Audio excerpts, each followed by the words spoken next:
حضرت سیدنا ابو بکر صدیق نے دیکھا کہ سیدنا علی المرتضیٰ رضی اللہ تعالیٰ عنہ امام حسن کے ساتھ گلی میں گزر رہے ہیں. غور سے ابو بکر صدیق امام حسن کی زیارت کرنے لگے اور پھر کہنے لگے علی ایک بات کروں ناراض تو نہیں ہو جائیں گے؟ حضرت مولا علی کا بھی تجسس بڑھ گیا. کہنے لگے اب آپ کو کرنی پڑے گی, میں نہیں ناراض ہوتا پر کریں کیا بات ہے.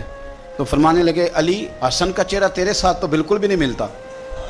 حضرت علی نے غور سے دیکھا تو فرمانے لگے حسن تو سارے کا سارا مدینے والے محبوب کے ساتھ شباہت رکھتا ہے, سارا ہی حضور کے ساتھ ملتا ہے, سارا ہی چہرہ, آنکھیں بھی حضور پہ, ناک بھی حضور پہ, ان کے لب ہائے مبارکہ بھی, سارا ہی حسن میرے نبی پاک کے ساتھ ملتا ہے.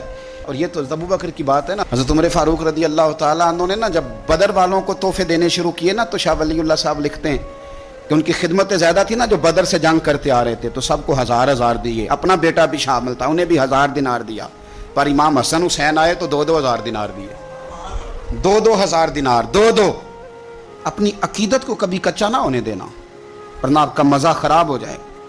2-2 دینار. حضرت عبداللہ ابن عمر نے گھر جا کے اماں کو شکایت کی کہ اماں میں تو نبی پاک کے زمانے میں جہاد کرتا تھا اور حسن حسین تو بچے تھے, مدینہ شریف کی گلیوں میں کھیلا کرتے تھے, پر میرے ابا جی مجھے سنگل دیتے ہیں, انہیں ڈبل دیتے ہیں.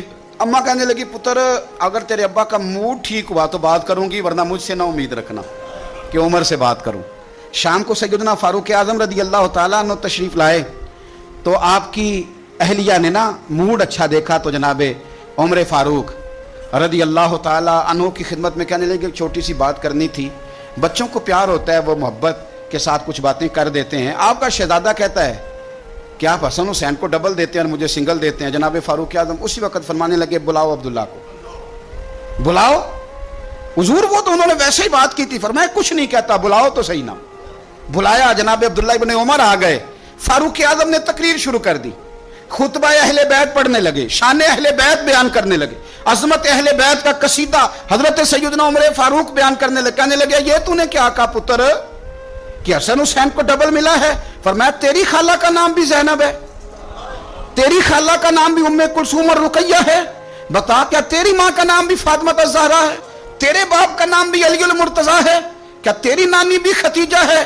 اور پتر بول کے بتا کیا تیرے نانے کا نام بھی محمد مصطفیٰ ہے؟ بول کے بتا نا. وہ کسی پنجابی کے شاعر نے امام حسن حسین کی بات کی تھی, اس نے کہا تھا باپ جنہاں دا کل ایمان بن کے لڑدا رہا سی ہر میدان اندر. حضور نے فرمایا نا کہ علی کل ایمان ہے, باپ جنہاں دا کل ایمان بن کے لڑدا رہا سی ہر میدان اندر, ماں جنہاں دی سیدت النساء ہوئے تے نانا عرش تے جاوے مہمان بن کے.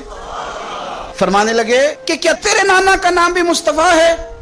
فرمانے لگے پتر سن, ان کے ساتھ کبھی مقابلہ نہ کرنا, تمہیں میں نے خدمت دیکھ کے دیا ہے اور انہیں میں نے نسبت دیکھ کے دیا ہے, انہیں نسبت دیکھ. یہ بات نہ چلتے چلتے مولا علی تک پہنچ گئی. حضرت علی بڑے راضی ہوئے کہ عمر نے یہ بات کی, بڑے راضی ہوئے. کہنے لگے ایسے تو نہیں نا میرے نبی نے فرمایا تھا کہ عمر جنتیوں کا چراغ ہے, عمر جنتیوں کا چراغ, ایسے تو نہیں کہا تھا. اب یہ بات حضرت عمر تک پہنچ گئی تو حضرت عمر مولا علی سے ملنے آگے. کہنے لگے آپ نے کہا ہے کہ میں جنتیوں کا چراغ ہوں؟ تو حضرت علی المرتضیٰ کہنے لگے میں نے کہا نہیں, میں نے حضور سے سن کے کہا ہے. تو حضرت عمر فاروق کہنے لگے پھر ذرا نا اپنی گارنٹی کے ساتھ مجھے یہ لکھ کے دے دیں, یعنی اپنی گارنٹی کے ساتھ, آپ گارنٹی کے ساتھ لکھ کے دے دیں.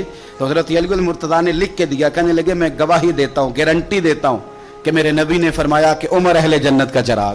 تو اس نبی پاک کی اولاد سے پیار کرے, ان کا پیار اپنے دل کے اندر رکھے, ان کے ساتھ خاص الفت ہو.